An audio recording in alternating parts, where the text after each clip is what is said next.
Saka Tatal terima tantangan sumpah pocong dari Ibtu Rudiana. Bukan cuma Ibtu Rudiana, terpidana kasus Vina Cirebon juga mengaku siap untuk melakukan sumpah pocong. Hal ini diungkapkan oleh Saka Tatal melalui tim hukumnya. Saka Tatal ini diketahui merupakan salah satu terpidana yang sudah menjalani penjara setelah divonis 8 tahun penjara gegara kasus Vina Cirebon.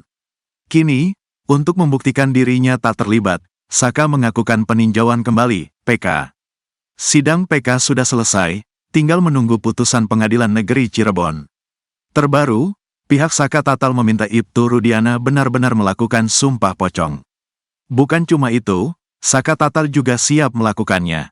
Tantangan ini disampaikan oleh kuasa hukum Saka Tatal, Farhad Abbas, melalui keterangan resmi yang diterima Tribun, Selasa, tanggal 6 Agustus tahun 2024, pagi.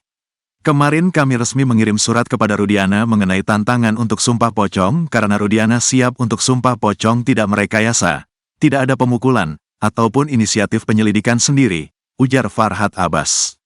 Farhad mengatakan, sumpah pocong ini penting untuk membuktikan kebenaran di hadapan publik. Apabila dia berbohong, tidak akan diberikan kesembuhan penyakit dan kehidupan atas kebohongan-kebohongan itu, ucapnya. Menurut Farhad, Saka Tatal juga siap untuk melakukan sumpah pocong. Karena semua orang tahu kalau Saka ini tidak berbohong dan bukan pembunuhnya, jelas dia. Tantangan sumpah pocong yang diajukan oleh Rudiana menjadi perhatian publik. Rudiana bersama pengacaranya segera membuktikan keberaniannya yang menantang sumpah pocong, kata Farhad. Diketahui, Ibtu Rudiana, ayah Eki, menyatakan kesiapannya untuk menjalani sumpah pocong terkait kematian anaknya dalam kasus tragis yang terjadi pada 2016. Pernyataan tersebut disampaikan Ibtu Rudiana dalam konferensi pers bersama pengacara kondang Hotman Paris di satu keraton di kota Cirebon, Selasa, tanggal 30 Juli tahun 2024. Dalam kesempatan tersebut, Rudiana menegaskan bahwa ia siap bersumpah apapun, termasuk sumpah pocong, untuk membuktikan bahwa Eki benar-benar meninggal dalam insiden di Jembatan Talun, Kabupaten Cirebon. Soal Eki infonya masih hidup, saya sumpah pocong mau, sumpah apapun mau, artinya yang meninggal dan anak saya, ujar Rudiana. Lebih lanjut, Ibtu Rudiana mengungkapkan kesedihan dan kesetiaannya pada kebenaran mengenai nasib anaknya. Anak yang saya didik dari kecil, yang saya rawat dari kecil, Muhammad Rizky Rudiana. Demi Allah, 7 turunan saya mati semua bang kalau saya bohong, ucapnya. Mengenai kemungkinan pembongkaran makam Eki untuk keperluan penyidikan lebih lanjut, Rudiana mengaku akan menyesuaikan meskipun merasa sangat berat hati. Kalau makam Eki dibongkar lagi buat penyidikan, walaupun saya sangat berat, makam anak saya dibongkar lagi, buat anak saya tidak tenang, mungkin saya menyesuaikan, jelas dia, dengan suara bergetar. Pernyataan Rudiana ini sekaligus menegaskan keyakinannya bahwa anaknya, Muhammad Rizky Rudiana, benar-benar menjadi korban dalam peristiwa tragis tersebut.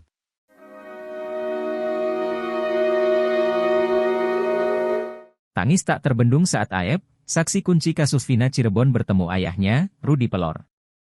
Keduanya bertemu di rumah mantan Bupati Purwakarta, Deddy Mulyadi. Hal itu diungkapkan Rudi Pelor saat berbincang dengan anggota DPR RI terpilih Deddy Mulyadi. Abah semalam nangis ketemu Aep, tanya Deddy Mulyadi kepada Rudi Pelor. Menurut pria yang akrab disapa Abah itu mengaku bukan dirinya yang menangis. Namun, putranya Aep yang menangis sambil memeluknya. Saya MAH enggak nangis. Aep yang nangis. Kalau saya MAH tetap tegar saat itu, kata dia dikutip tribunnewsbogor.com dari tayangan YouTube Kang Deddy Mulyadi Channel. Ia menyebut, Aep cukup lama menangis di pelukannya. Abah Rudi melanjutkan, ia sempat memberikan wejangan kepada putranya Aep. Aep kalau memang Aep sayang sama orang tua, ikutin saran bapak, kata Rudi Pelor mengulang ucapannya kepada Aep. Menurutnya, tak banyak pembicaraan kepada sang anak lantaran putranya datang didampingi oleh beberapa pengacara.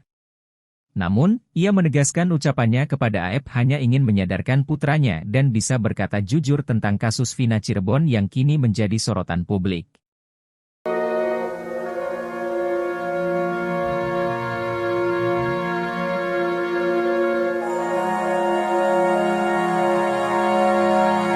Deddy Mulyadi memberikan sindiran keras terhadap Aep dan Rudiana soal kasus Vina Cirebon setelah dia ikut dilaporkan Aep.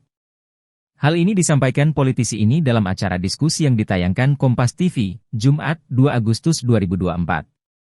Seperti diketahui, Deddy Mulyadi ikut dilaporkan AEP ke Polda Metro Jaya. Deddy dilaporkan bersama dengan saksi kasus Vina Cirebon Dede dan Liga Akbar. Deddy dituduh ikuti terlibat dalam penyebaran berita bohong soal AEP melalui channel YouTube-nya saat bersama Dede. Dede ini diketahui mengungkap soal dugaan rekayasa kasus soal kejadian pembunuhan Vina dan Eki 2016 silam. Dede mengaku dulu dia memberikan kesaksian palsu atas arahan AEP dan Rudiana. Setelah AEP terpojok, dia melakukan perlawanan didampingi kuasa hukumnya melaporkan Dede, Liga Akbar dan Deddy Mulyadi.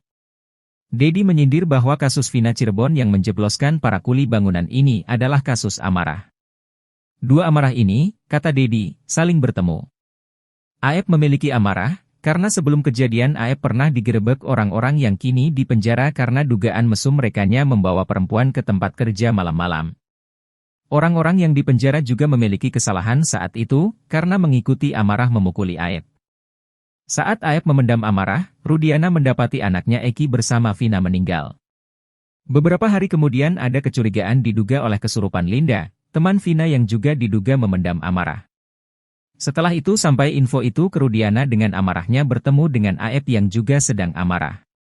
Kemudian AEP mengarahkan ke pemuda-pemuda nongkrong para kuli bangunan. Ketika mereka menghadapi masalah, meninggal saat kerja, kehilangan beras, kehilangan pendapatan satu hari bisa membuat dunia gulita.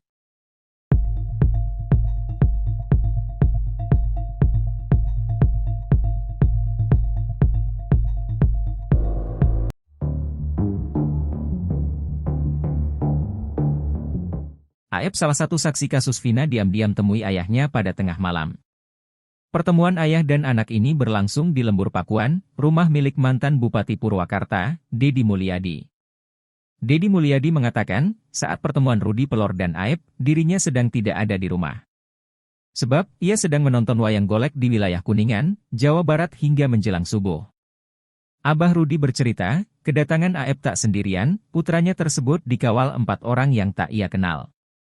4 orang itu pengacaranya, AEP, sempat telepon saya juga, kata Deddy Mulyadi dikutip dari YouTube Kang Deddy Mulyadi Channel. Rudi Pelor mengaku tak bisa leluasa berbicara dengan putranya lantaran selalu dikawal 4 pengacaranya. Gimana mau saling curhat, kita duduk ngerendeng, yang satu di samping saya, yang satu di samping AEP, ujarnya. Ia menyebut, 4 orang yang mengawal AEP itu 3 wanita dan seorang laki-laki. Ia pun kesal lantaran sulit berbicara dari hati ke hati dengan AEP.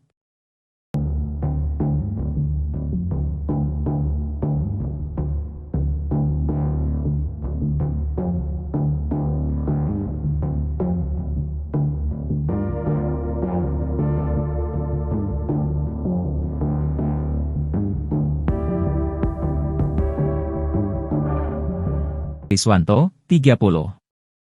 Saksi kunci kasus Vina Cirebon itu pun percaya diri menghadapi laporan rekannya, AEP. Pasalnya, Dede bersama tokoh masyarakat Jawa Barat Deddy Mulyadi dilaporkan AEP ke Polda Metro Jaya atas kasus penyebaran berita bohong. Dede yang kini mengakui telah memberikan keterangan palsu terkait kasus Vina Cirebon pada tahun 2016 mendapatkan pesan dari ex-Kabareskrim Komjen Pol, Purnawirawan, Susno 2J. Susno 2J mengajak saksi kunci kasus Vina, Dede berbincang dalam diskusi yang digelar pada hari ini, Jumat, 8 Februari 2024. Pensiunan Jenderal Bintang 3 itu lalu berdiri dari tempat duduknya untuk menghormati Dede yang duduk di bangku penonton. Susno lalu bertanya kepada kuli bangunan itu mengenai kesaksiannya yang masuk dalam berita acara pemeriksaan, BAP, kasus Vina Cirebon. Dede juga dipanggil untuk bersaksi di sidang kasus Vina Cirebon yang digelar di Pengadilan Negeri Cirebon. Dede mengaku tidak disumpah dan tidak memberikan kesaksian di PN Cirebon. Bahkan, Susno 2J kembali menanyakan hal yang sama untuk meyakinkan jawaban Dede. Dede pun kembali memberikan jawaban yang sama. Susno lalu meminta Dede untuk tidak takut karena pengakuannya saat ini bahwa saksi kunci kasus Vina itu telah memberikan keterangan bohong. Susno mengungkapkan ucapan Dede yang mengaku berbohong saat memberikan kesaksian pada tahun 2016 tidak bisa dihukum. Pasalnya, kesaksian itu harus diberikan di pengadilan serta disumpah. Susno menuturkan bahwa orang yang jujur akan diselamatkan melalui undang-undang. Oleh karena itu, Susno meminta Dede agar tidak takut dihukum telah berkata jujur saat ini. Sementara itu, Dede mengaku tidak takut dilaporkan Aep atas dugaan pemberitaan bohong ke Polda Metro Jaya.